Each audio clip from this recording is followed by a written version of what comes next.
My name is Jessica Collier. I will be playing the therapist, and Kimberly is my client. So, Kimberly, what role does adventure play in your life? I honestly don't think adventure plays too big a role in my life. I like to play it safe a lot. I don't really like adventure. It kind of scares me a bit. So, adventure, it's not like I thrive on it or anything like that. That's just another word to me, you know? So, is it something you wish would play a role in your life? Do you want adventure? There are times definitely where I've always wanted to be the adventurous one instead of being the safe, boring one. But then it's like, I don't know, I kind of have a conflict almost. Like, I want to be adventurous, but then I don't because I don't want to branch out and leave my safe little bubble for what? For something more dangerous. So, being the comfort and security of knowing what's going to happen in your bubble makes you want to play it safe? Yes, definitely. Like, adventure to me, when I think of it, I just think of, okay, you're going to be doing something that makes you uncomfortable automatically. And then I think, okay, well, after that uncomfortable feeling, is it going to be an accomplished feeling? Am I going to like adventure, or was it just a waste of time? Have you ever been put in what you would consider an adventurous situation? I think, yeah, definitely when I was like younger, I was put in that a lot, and I was always saying no from as long as I can remember. Whether it's something so silly, like the adventurous things when you're young, or even like the things like in high school, or like, okay, let's go and on this roller coaster, let's go do this, or something scary that I just didn't like. I always had boundaries. Okay. Like, it was really tight, so. Okay. So what are some things you consider to be out of your comfort zone or that in that adventurous category? I think definitely. Well, the whole the physical aspect of adventure, like say if we go to like a theme park and they're like, let's do the rides. I'm always the person holding the bags because I don't want to go. I don't want to do it. Or like, okay, if you want to go like scuba diving one time, I was like, nope, I don't want to do it because I can't get out quick. I need an escape. I can't just stay there, like giving control to somebody else. I don't want to do that. Okay. So things like that, they might seem really small, but sometimes it's just like even the little things like, okay, well, do you want to go to this place by yourself and meet a whole bunch of people and do this? No, I'd rather go with someone, play it safe, and do that because I have the control of being like, hey, I have someone by my side. Someone that you know, yeah, you're familiar with. So it kind of it's in all aspects, really, that I just don't venture out a lot. Okay. What about when you were younger? What were some adventurous situations? When I was younger, I feel like it would always just be like, the crazy stuff kids do sometimes, like, hey, let's climb this or let's do that. I always remember saying, no, I don't want to, and I'd be the one at the bottom. Or, like, I was taking, like, swim lessons one time at this, like, summer camp, and I couldn't dive off of the diving board. Like, there was a huge line behind me, and I couldn't jump. I couldn't let go because it was like, I don't know how deep it is, and everyone's like, jump, jump, but I couldn't. I was like about 10 or so, and I still remember that clearly. I've always been afraid to jump. I've always been afraid to let go. So. Do you always have a plan for something? Are you a planner? Yes, everything has to be planned out, the exact detail, exact time. If it's unplanned, I get upset because it's like, okay, we had it planned like this. I can't deal with spontaneous people. Like one person who was like, okay, well, out of the blue, let's change it to this last minute. It throws me off because I'm like, but I thought we had it planned this way. It's just giving up that like right, I guess, to have someone else take over. It's just annoying. I need to be the one who's taking over. Okay. So what about like expectations? Like when you have expectations for how something is going to go and it didn't go that way? I think expectations for me is another big thing. It's kind of high a little bit. If it doesn't go that way, then it's like, I do get a little bit upset. But and then I'm just like, well, what do I expect? I mean, if it didn't go that way, I guess it didn't go that way. But next time, maybe I can get it to get to that point where I wanted it to go. Right. Yeah.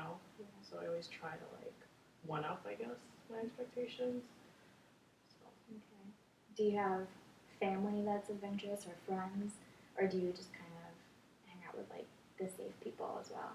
I feel like there's someone just around that's more adventurous than me always. Like, well, my brothers were really adventurous in terms of like the jumping off stuff, but they're boys. Right. And then my friends are adventurous too because they're the ones suggesting these things like, let's go scuba diving, let's go swim with dolphins, or let's go do this. And it's like, why does everybody want to go do these crazy things? Like, I like it one note. I like,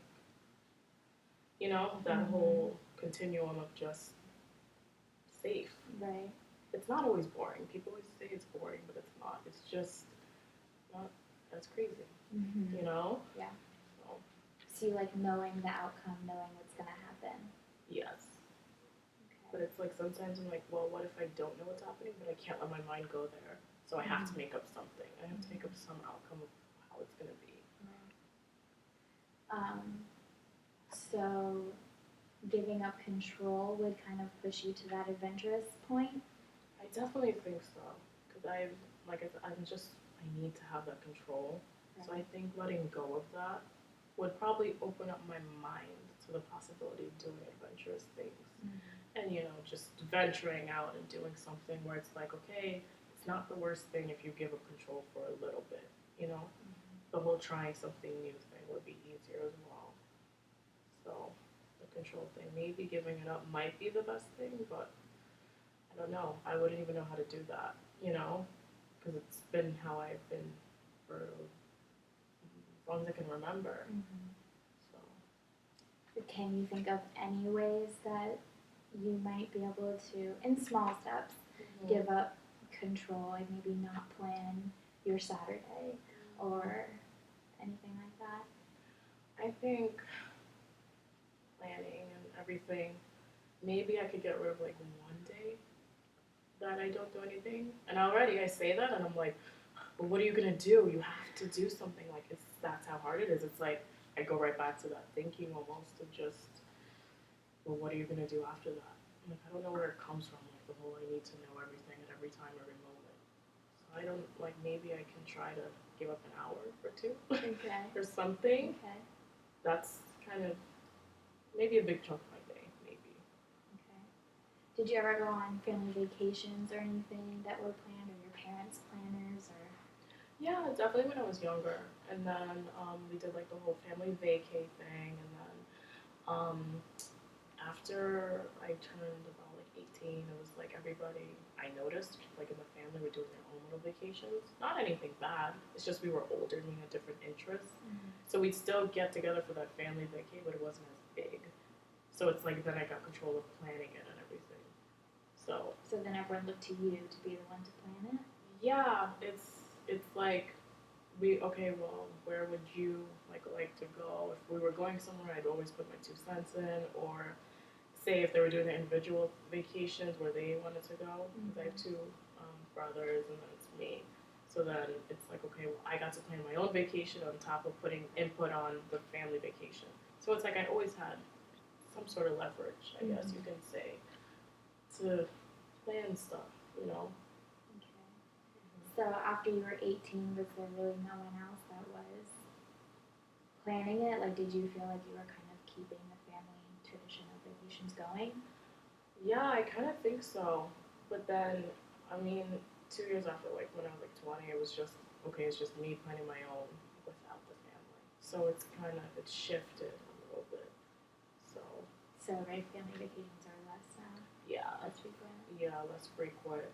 It's not like in a bad way, it's just everyone's schedules are so different, and everybody's like not in the same location geographically, so that made it harder. So, I always took it as like, okay, well, at least, I could tell them about it, and that's how we, communicate and still keep that bond, but it's just not like everyone together, So, the one time I did give up that aspect of control to someone, it was my parents for that reason, one of the reasons, and it's okay, it's back to me again. I feel like I always have to have something going on that controls that. Right. So what are some examples of some family vacations that you guys would take together?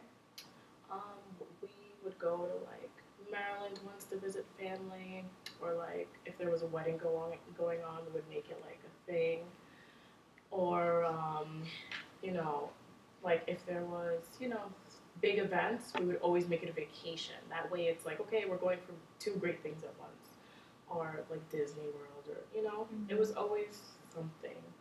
So, and then as I got older, it became, just vacationing to where like my friends were or like doing my own thing, which was great. I like that independence and venturing out a little bit. But again, I always reeled it back with, okay, well, I'm not doing X, Y, Z, Right. Okay. Well, this concludes our video. Yes. Thank you. Thanks. Oh,